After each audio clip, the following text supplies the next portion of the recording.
So if you want the real movie experience, of course, you're going to need something to support the sound for that. So Steve is back with two options for you. Steve, what have you got for us?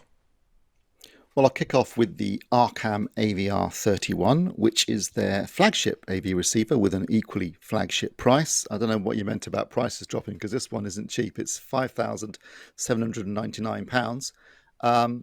Why is it so expensive? Well, partly because it includes Arcam's Class G amplification.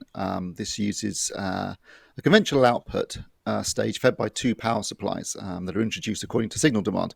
Arcam believes that this approach is smoother, thus avoiding glitching or distortion typically associated with this type of amplification. Basically, what that means is it's very responsive and very powerful. It's also quite pricey. I should stress that whilst the AVR31 can decode 15.1 channels, it only has 7 channels of Class G amplification built in. So if you're looking to do a fully immersive system with more than 7 channels, you're going to have to add additional amplification. To do that, obviously Arcam makes Class G power amps for that very purpose, but that does, of course, also add to the cost of the system.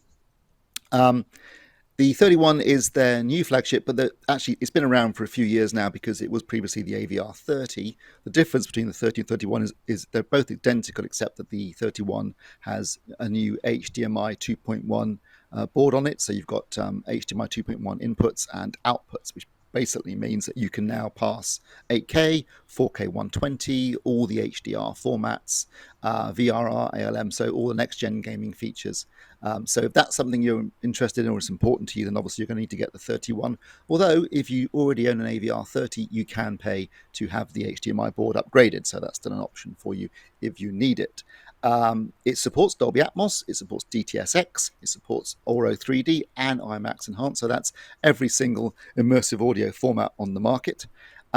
It's a pretty stylish looking AVR for, AVRs aren't normally known for their style, but it looks quite nice. It's got a two-tone effect. It's very well made, and it has a large full-color LCD display, which I really like. So that shows you things like, if you're listening to music, it'll show you album art, that kind of stuff. So it looks good. And if you look at the rear, where all the connectivity is, it's surprisingly stripped down. A good approach, in my opinion. Keep it simple at the back. It's mostly dominated by HDMI. There's also analog and digital inputs as well, plus obviously the speaker cables. Since it's only got 7 channels, there are only 7 speaker terminals, but obviously there are pre-outs for the other channels if you need them. So it's a well put together AVR. It is actually a receiver. It does have a built-in tune as well if you're still into radio. And I've got to say, I think it's a fantastic performer. Unusually for AVRs, it's a fantastic performer with music as well. So if you're into 2-channel, this will not let itself down. It will deliver a great performance. It's got 3 really large antenna at the back. So obviously it has Wi-Fi, it has Bluetooth, it has Chromecast and Apple AirPlay too. So it's got a full house of streaming methods. And if you're into streaming your music, this will deliver a really great performance. But obviously, I think anyone buying this is really going to be looking at it as the hub for a home cinema system.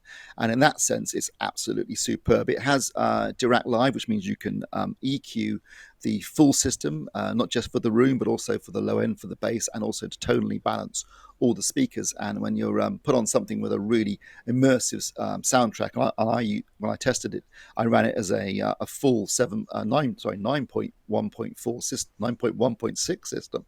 I ran all 15.1 channels. Obviously, I had to add additional amplification to do that, but I did run it that way, and the results are spectacular. The steering is seamless.